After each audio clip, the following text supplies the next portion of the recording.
ជំរាបសួរបាទបងប្អូនជាទីស្រឡាញ់ទាំងអស់គ្នាថ្ងៃនេះខ្ញុំមានវីដេអូមួយទាក់ទងនឹងការធ្វើដំណើររបស់ខ្ញុំមកកាន់វត្តសុទ្ធនៅក្នុងនោះឮល្បីថាមានលាអាងនាគលាអាងអីចឹងណាហើយយើងនាំអ្នកទាំងអស់គ្នាទៅមើលនៅក្នុងនោះហើយខ្ញុំបានឮលហៀងមកថាអ្នកទាំងអស់គ្នាចង់ recommend ឲ្យខ្ញុំហ្នឹងមកលេងវត្តសុទ្ធឥឡូវនេះខ្ញុំមកតាមគោលបំណងហើយការពីវីដេអូលើកមុនទៅភ្នំនាងកងរៃគឺវាមានសភាពភ្លៀងខ្លាំងពេកទៅវីដេអូហ្នឹងខ្ញុំកាត់អត់កើតអញ្ចឹងបើសិនឲ្យខ្ញុំមានឱកាសនឹងទៅលេងម្ដងទៀតខ្ញុំនឹងនាំអ្នកទាំងអស់គ្នាឲ្យបានឃើញនៅទស្សនីយភាពនៅភ្នំនាងកងរៃឥឡូវនេះខ្ញុំបានធ្វើដំណើរមកដល់វត្តសុទ្ធហើយនៅខាងក្នុងហ្នឹងមានអ្វីបន្ថែមទៀតខ្ញុំក៏អត់ទាន់ច្បាស់ដែរដោយសារតែនេះគឺជាលើកទី1ដែលខ្ញុំមកលេងហើយគេណែនាំខ្ញុំឲ្យមកលេងនៅខាងកោះអញ្ចឹងនៅកន្លែងដើរលេងអាហ្នឹងគឺវាមានភាពទលំទលាយខ្លាំងដែរហើយការសាងសង់នឹងស្ថាបត្យកម្មផ្សេងសំណង់អីហ្នឹងគឺចាប់ផ្ដើមសង់បដើបន្ថែមទៀតអញ្ចឹងការអភិវឌ្ឍទៅនាពេលថ្ងៃអនាគតអាចនឹងមានកន្លែងទស្សនាច្រើនប៉ុន្តែឃើញអ្នកលក់អីវ៉ាន់នៅគេហ្នឹងគាត់បានប្រាប់ខ្ញុំដែរថាក្រោយពីយើងជិះម៉ូតូចូលឬក៏ឡានក៏ដោយយើងចតទុករួចយើងអាចចុះដើរដោយផ្ទាល់ជើងគឺយើងអាចជិះឆ្លងកាត់ឬក៏ធ្វើដំណើរនៅកន្លែងផ្លូវឃើញផ្លូវគេចាក់បេតុងឬក៏ស៊ូហ្នឹងគឺយើងអាចជិះឡានឬម៉ូតូរបស់យើងផ្ទាល់ខ្លួនហ្នឹងគឺឆ្លងកាត់តាមនឹងបាននេះកន្លែងហ្នឹងគឺជាតំបន់ដែលគេឲ្យយើងជួលដូចជាឡានដែរសម្រាប់ឡានទេសចរតូចឡានលក្ខណៈគ្រួសារឡានហ្នឹងគេអាចនាំយើងជិះវិលជុំវិញហ្នឹងហើយនឹងគេប្រាប់ថាកន្លែងណាមានអីខ្លះប៉ុន្តែនេះខ្ញុំដោយសារតែខ្ញុំចតយានជំនិះខ្ញុំរួចហើយខ្ញុំក៏ចុះដើរមកមើលដោយខ្លួនឯងហើយខ្ញុំមកតែឯងទេហើយអត់មានអីដែលត្រូវចាំបាច់ជួល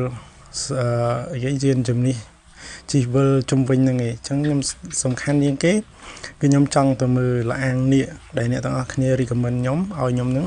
ទៅថតយកឲ្យបានទស្សនីយភាពហ្នឹងឲ្យអ្នកទាំងអស់គ្នាបានឃើញឥឡូវខ្ញុំធ្វើដំណើរមកដល់កន្លែងមួយដែលមានអាងទឹកមានស្ពានហើយនឹងមានរហាត់ទឹកហើយអ្នកទាំងអស់គ្នាបើសិនជាបានមកមើលផ្ទាល់គឺមានភាពស្រស់ស្អាតមែនទែនស្អាតជាងក្នុងវីដេអូទៀតហើយរហាត់ទឹកហ្នឹងគឺវាធ្វើចលនា24ម៉ោងលើ24ម៉ោងថាធ្វើពេញមួយថ្ងៃឬធ្វើជារៀងរហូតវាអត់ឈប់ទេដោយសារតែកម្លាំងនៃនីវ៉ូទឹកវាវិលជាអចិន្ត្រៃយ៍ហើយនេះវាគឺជាបុរាណកាលមួយដែលយើងអាចនឹងសម័យឃើញទៅដល់បុព្វបុរសយើងដែរគាត់កែច្នៃវត្ថុបុរាណដែលប្រើជាប្រយោជន៍សម្រាប់ប្រចាំថ្ងៃដូចជារហាត់ទឹកនេះជាដើម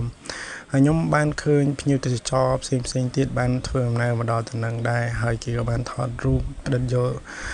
ទេសភាពជាច្រើននៅក្នុងតំបន់វត្តសុទ្ធហ្នឹងហើយខ្ញុំ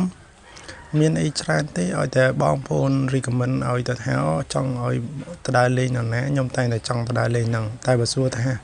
នៅហ្នឹងបទពិសោធន៍ច្រើនដងឬក៏អត់ទេក៏មានបទពិសោធន៍ទីគឺមកលើកទី1តែម្ដង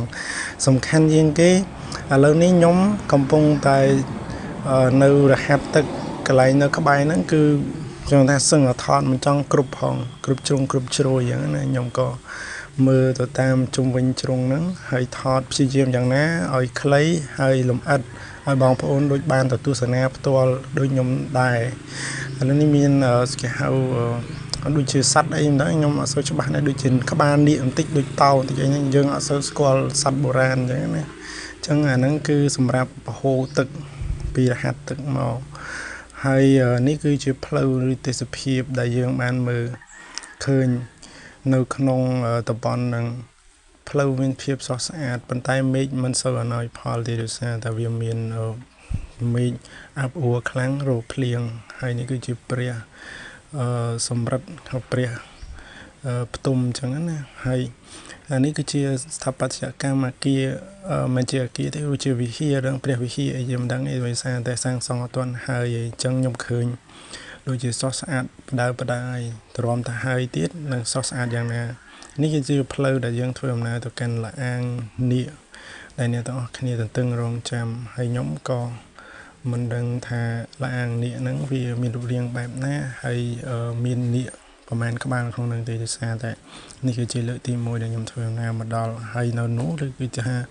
មានព្រះចំនួនប្រហែលអង្គគង់នៅលើកំពូលនៃគេហៅអាសនៈគេហៅហ្នឹងឯងនៅកំពូលខ្ពស់ ចឹងយើងទៅមើលទាំងអស់គ្នាខ្ញុំដើរចិត្តដល់ខ្វះតែបន្តិចទៀតនោះព្រះពុទ្ធរូបដែលយើងមើលឃើញពីចង្ងាយហ្នឹងហើយនៅគៀនហ្នឹងក្បែរហ្នឹងវាមានខ្យល់ជំនោរនិងទេសភាពបលាយទឹក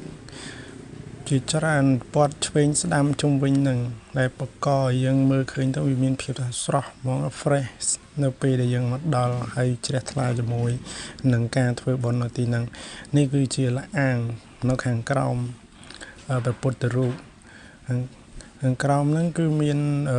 លអាងមួយច្រកចូលមួយហើយខ្ញុំនឹងនាំអ្នកទាំងអស់គ្នាចូលទៅមើលហើយលអាងហ្នឹងគឺគេថាជាលអាងនាគហើយមានផ្កាភ្ញីភ្លើងពណ៌និងទឹកជាទេសភាពមួយដែលអ្នកទាំងអស់គ្នាមើលទៅគឺមានការរំភើបហើយមានថាខ្ញុំចូលទៅគឺតិចតែតិចជើងហ្មងវាមានថាវាថាប្លែកភ្នែកហើយវាជាទីកន្លែងមួយដែលសក្ការៈបូជាវាធ្វើយើងហ្នឹងវាមានអារម្មណ៍មួយថាយើងរន្ធត់បន្តិចរំភើបចិត្តបន្តិចប៉ុន្តែអ្វីដែលសំខាន់គឺខ្ញុំបានទៅសាពះថ្វាយបង្គំ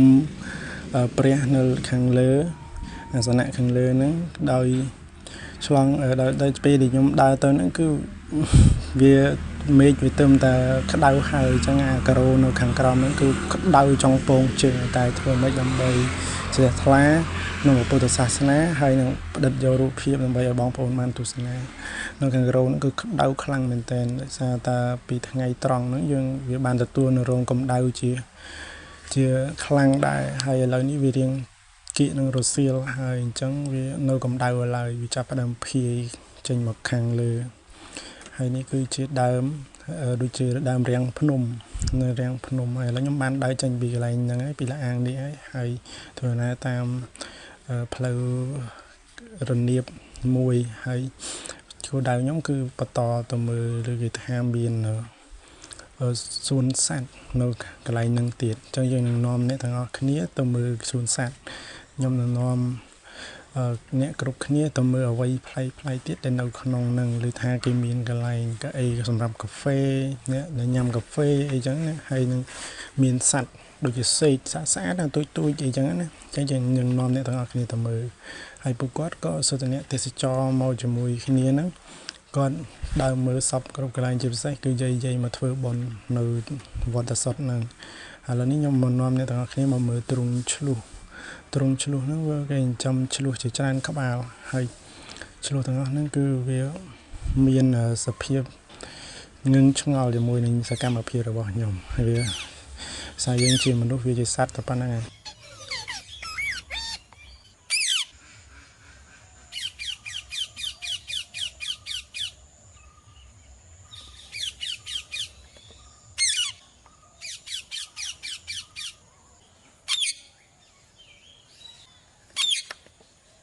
សត្វខាងក្រោមនេះគឺខ្ញុំអត់ស្គាល់ទេបើសិនបងប្អូនស្គាល់ជួយប្រាប់ខ្ញុំផងហើយអត់ដឹងថាវាជាប្រភេទសត្វអីតែខ្ញុំធ្លាប់ឃើញនៅតាមសួនសត្វមានសត្វហ្នឹងដូចកូនមាន់អញ្ចឹងតែវាធំជាងមាន់កូនមាន់វាចង់តូចជាងមាន់បន្តិចតែវាធំជាងកូនមាន់ហើយនៅខាងលើគឺមានសត្វសេកជាច្រើនសត្វសេកអ្នកទាំងអស់គ្នានឹងយល់ថាវាមានភាពធម្មជាតិវាមានភាពមួយដែលថាធ្វើឲ្យយើងនឹងរីករាយរំភើបយើងមានសេចក្តីសុខនៅក្នុងធម្មជាតិហើយសត្វទាំងអស់ហ្នឹងវាផ្ដល់នៅធម្មជាតិជាច្រើនមកដល់អារម្មណ៍អ្នកដែលបានទៅទស្សនាហើយនៅក្បែរហ្នឹងមានហាងកាហ្វេដ៏ស្ងប់ស្ងាត់មួយដែលផ្ដល់នៅភាពរ៉ូមែនទិកហើយនឹងក្តីសុខផ្លូវចិត្តនេះជាហាងកាហ្វេនៅក្បែរហ្នឹងហើយទិដ្ឋភាពនៅជុំវិញហ្នឹងគឺវាមានភាពល្អបំប្រងស្រស់បំប្រងដូចជាដើមអាស័យឬក៏រនាបអាស័យដែលគេចាត់ធ្វើជារនាំងជាអីហ្នឹងនេះគឺជាព្រះវិហារឬក៏ស្អីមួយខ្ញុំអត់ដឹងច្បាស់ដែរដែលគេសាងសង់តែមិនទាន់ហើយដែលតង់ទៅមុខគឺចូលកន្លែងហាងកាហ្វេអំបញ្ញមិញហ្នឹងដែលខ្ញុំបានថតអញ្ចឹងខ្ញុំបានទស្សនានៅចិត្តសត្វសេកហ្នឹងនេះផ្លូវហ្នឹងវារៀងរយៈចម្ងាយឆ្ងាយដែរបើសិនជាយើងដើរទៅយើងអាចនឹងទៅដល់ហាងកាហ្វេហ្នឹងហើយប៉ុន្តែខ្ញុំអត់មានគោលបំណងទៅហាងកាហ្វេទេដោយសារតែយើងត្រូវការថតបើសិនមានកន្លែងណាដែរប្លែកឬក៏ស្រស់ស្អាតទៀតខ្ញុំនឹងទៅថតដើម្បីឲ្យអ្នកទាំងអស់គ្នាបានទស្សនា แล้วខ្ញុំបានដើរចេញមកវិញហើយចេញមកក្រៅតែម្ដងព្រោះអស់ហើយព្រោះខ្ញុំអត់បានទៅមើលនៅកន្លែងខាងក្នុងវត្តទេដោយសារតាវីដេអូយើងនេះមានកំពេលវេលាកំណត់យើងក៏បញ្ញាប់ត្រឡប់មកវិញមិនបានថតអីច្រើនទៀតទេប៉ុន្តែសង្ឃឹមថាបើសិនជាមានឱកាសលើកក្រោយខ្ញុំត្រឡប់មកទៀតខ្ញុំនឹងថតលម្អិតជាងហ្នឹងដើម្បីឲ្យអ្នកទាំងអស់គ្នាបានទស្សនាដូចអ្នកទាំងអស់គ្នាបានមកលេងផ្ទាល់យ៉ាងអញ្ចឹងហើយឥឡូវនេះគឺគេកំពុងតែសាងសង់បន្តទៀតអញ្ចឹងវានៅមានអីប្លែកថ្មីបន្តទៀតមិនមែនមានតែប៉ុណ្្នឹងទេអញ្ចឹងខ្ញុំសង្ឃឹមថាវីដេអូក្រោយៗទៀតអ្នកទាំងអស់គ្នានឹងតាមដានទស្សនានៅសកម្មភាពខ្ញុំជាបន្តបន្ទាប់ហើយវីដេអូដែលខ្ញុំបានធ្វើនេះគឺខ្ញុំខិតខំប្រឹងប្រែងខ្លាំងណាស់តាំងពីការបញ្ចូលសលេងការនិយាយស្ដីនិងការរៀបចំនៅកាត់ប្លង់អីផ្សេងសង្ឃឹមថាបងប្អូននឹងគាំទ្រអរគុណ